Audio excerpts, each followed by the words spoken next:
Hello everyone! Collective love reading po ulit tayo.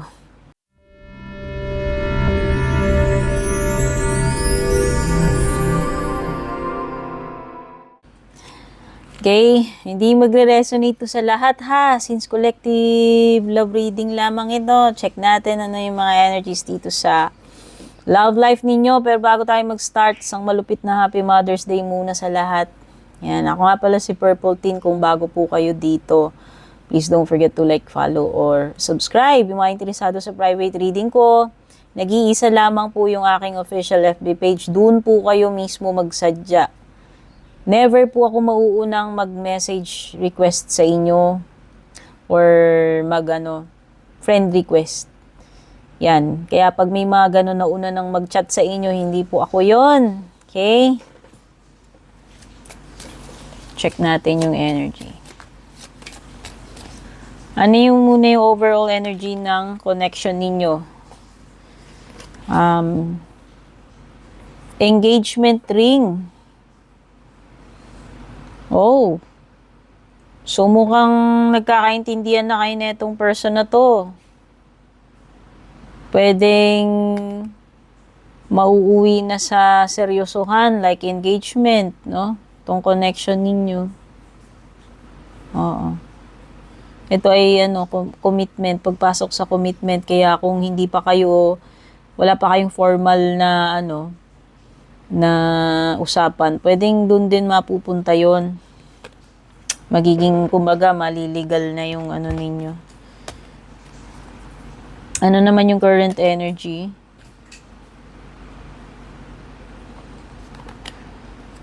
Okay. Pero kahit na may kakonect ka na or may bagong person man dito sa buhay mo ngayon, pwedeng iba sa inyo na sa process pa rin kayo ng healing. Baka yung iba sa inyo hindi pa kayo fully recovered sa sa last na relationship ninyo.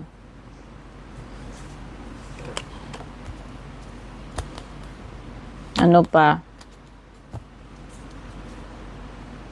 Oo. Meron ditong mga nagre-reminisce pa about the past. Whether ikaw to o yung ex mo. Mahirap kalimutan yung nakaraan, mahirap kalimutan yung mga andun pa rin yung memories siguro sariwa pa sa inyo. Sabi nga dito, 'di ba, parang meron pa ditong naghi-heal sa inyo whether ikaw yan na yung person mo. So pwedeng hindi pa totally moved on. Ano naman yung energy na itong person na kakonect mo? Wow! I think meron ditong naghahabol sa'yo or gustong maghabol. May chaser energy.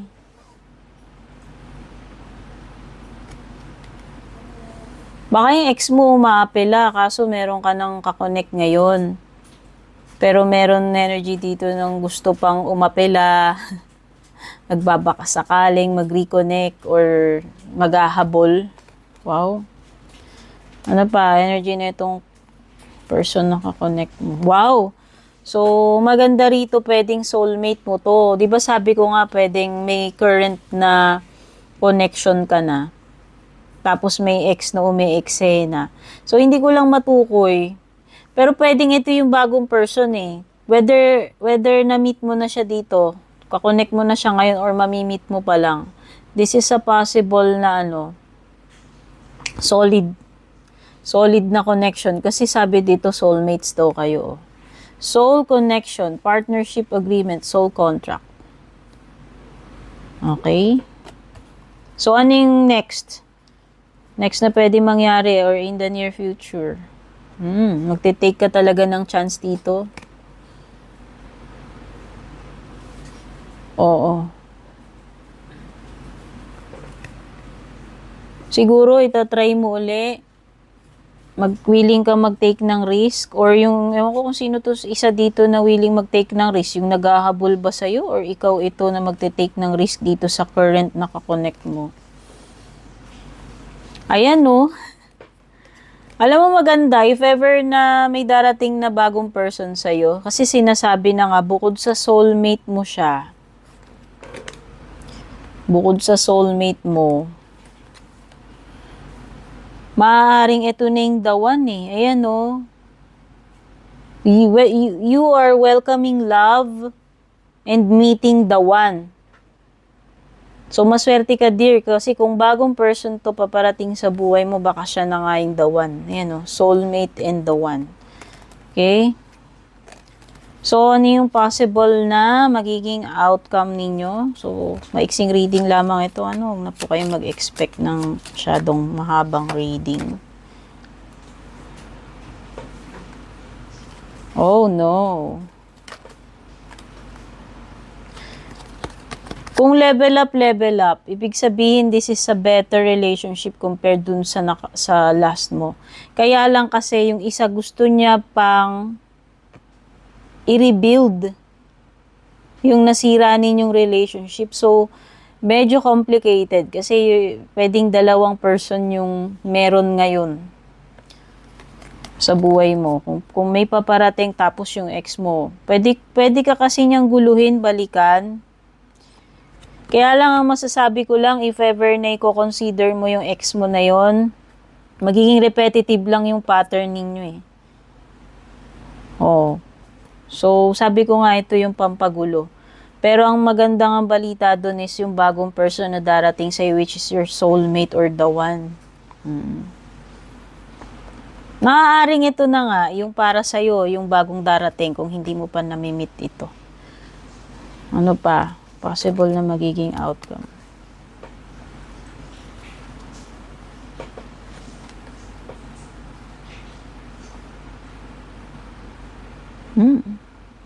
Eventually, mag-heal ka rin eh. Makaka-move on ka rin dun sa ex mo.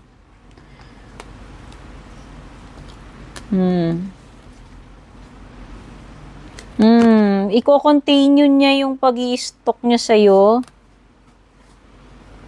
Hindi ka siguro makalimutan nun at susubaybayan ka pa rin niya. So, yun lang.